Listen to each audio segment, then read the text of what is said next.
क्या आपका 9 month old baby अचानक से सॉलिड फूड खाने से मना कर रहा है? क्या आपका बेबी पहले अच्छे से जो है खा लेता था पर अब जब आप स्पून लेकर के जाते हैं उसके मुँह के इधर तो वो मुँह बंद कर लेता है और मुँह फेर लेता है?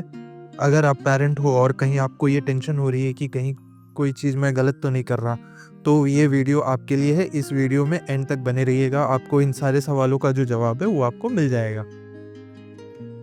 एज़ अ पैरेंट जब बेबी खाना छोड़ देता है तो सबसे पहले टेंशन होती है हमें। दिमाग में सवाल आते हैं कि क्या ये न्यूट्रिशन जो है वो कंप्लीट हो रहा है डेली बेसिस पे बेबी का या नहीं हो रहा है? ग्रोथ पे कोई इफ़ेक्ट तो नहीं पड़ेगा? अगर ये सारे सवाल अगर आपके दिमाग में आ रहे हैं तो आप बिल्कुल अकेले नहीं हैं। सारे पेरेंट को ऐसे ही लगता है कि जब बेबी खाना नहीं खाता तो न्यूट्रिशन और बाकी चीज़ों को लेकर के वो काफ़ी जो है वो टेंस हो जाते हैं। तो इस वीडियो में आपको इन सारे सवालों के जवाब मिल जाएँगे।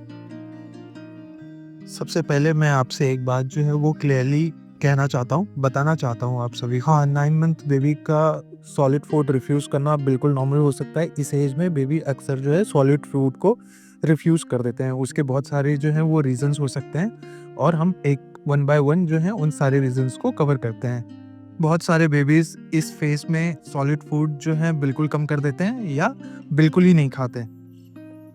फर्स्ट रीज़न जो है इसमें वो है टीथिंग।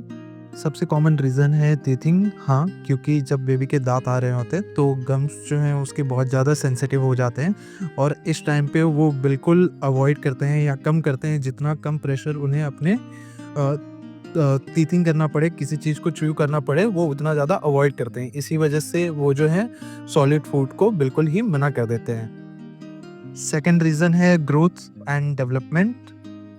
इस एज में बेबी क्रॉल करना, खड़े होना और चलने की कोशिश, एक्सप्लोर करना सीख रहे होते हैं। तो बेबी का फोकस खाने से ज़्यादा चीज़ों को एक्सप्लोर करने में और मस्ती करने में होता है। इस वजह से भी वो खाना जो है वो बहुत बार अवॉइड कर देता है।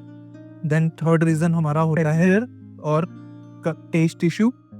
कभी-कभी बेबी को फूड का टेक्सचर जो है वो पसंद नहीं आता और कभी-कभी बेबी को फूड का टेस्ट जो है हो सकता है वो भी पसंद नहीं आ रहा है, जिस वजह से वो जो है खाने को नहीं खाते हैं, वो अवॉइड करते हैं और यहाँ-वहाँ खेलने में अपना दिमाग जो है वो डाइवर्ट कर लेते हैं। जो फूड बेबी को कल तक पसंद था, हो सकता है वो आज उसे अवॉइड कर दें और आज उसे बिल्कुल वो चीज़ें पसंद ना हो। ये बिल्कुल नॉर्मल है इस एज में। देन आता है too much milk feeding.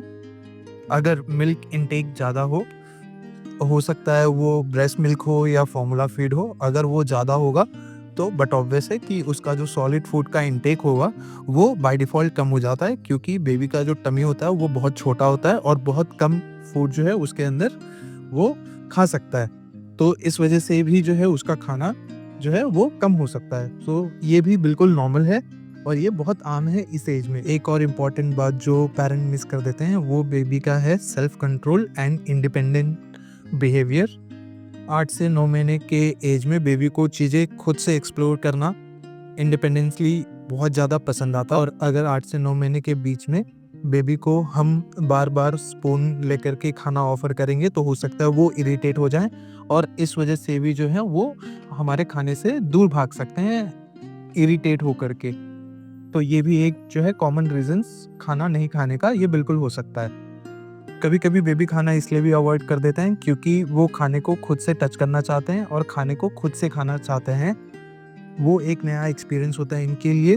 Food का टेक्सचर, कलर, टेम्परेचर, ये सारी चीज़ें वो खुद से फ़ील करना चाहते हैं। इस फ़ेज़ में कुछ गलतियाँ अवॉइड करना बहुत ज़्यादा इम्पॉर्टेंट है, जिसे हमें ध्यान में रखना चाहिए। बेबी को फ़ोर्स फ़ीड बिल्कुल मत कीजिए और अगर बेबी खाना नहीं खाता तो बेबी को टीवी दिखा करके, मोबाइल दिखा करके खाना जो है बिल्कुल मत खिलाइए, क्योंकि इससे उनकी हैबिट जो है वो बिगड़ सकती है और जब आप ये चीज़ें वापस से रिपीट नहीं करेंगे तो बच्चा जो है वो फिर से खाना नहीं खाएगा।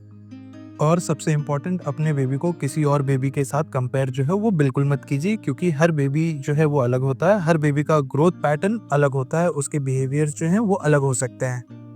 अब आप क्या कर सकते हैं? हमें ये करना है कि बेबी को स्मॉल क्वांटिटी में फूड जो है वो ऑफर करते रहना है। धीरे-धीरे डिफरेंट टेक्सचर्स और फूड को ट्राई कीजिए। फीडिंग का एक रूटीन बनाइए और सबसे इम्पोर्टेंट, खुद शांत रहिए, क्योंकि बेबी पेरेंट का जो स्ट्रेस है वो बिल्कुल ऑब्जर्व कर सकते हैं और उन्हें स्ट्रेस हो सकता है इन सब चीज़ों की वजह से।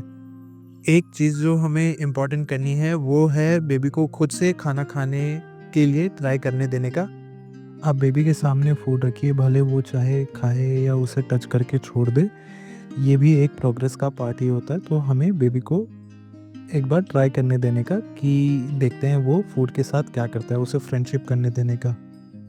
इस फेज़ में हर दिन बेबी का एपेटाइट जो है वो अलग हो सकता है, कभी वो ज़्यादा खाएगा, कभी हो सकता है वो बिल्कुल कम खाए और कभी वो बिल्कुल ना खाए, ये भी बिल्कुल नॉर्मल है। इसे फेलियर बिल्कुल मत समझिए, क्योंकि प्लेट एम्प्टी करना ही जो है वो फीडिंग का मतलब नहीं होता। हमें पॉजिटिव और फ्रेंडली रिलेशनशिप बनाने देने का मौका देना चाहिए बेबी को और फूड को। अगर बेबी एक्टिव है, प्लेफुल है, तो हमें स्ट्रेस बिल्कुल नहीं लेना चाहिए, और अगर वेट गेन हो रहा है तो हमें वरी बिल्कुल भी नहीं करना चाहिए इस पूरे प्रोसेस में। लेकिन अगर बेबी पूरे वीक तक कुछ भी नहीं खा रहा और कोई भी चीज़ एक्सेप्ट नहीं कर रहा, तो इस केस में हमें जो है पीडियाट्रिशियन से कंसल्ट करना चाहिए। अगर आप चैनल पे नए हैं तो प्लीज़ सब्सक्राइब कीजिए।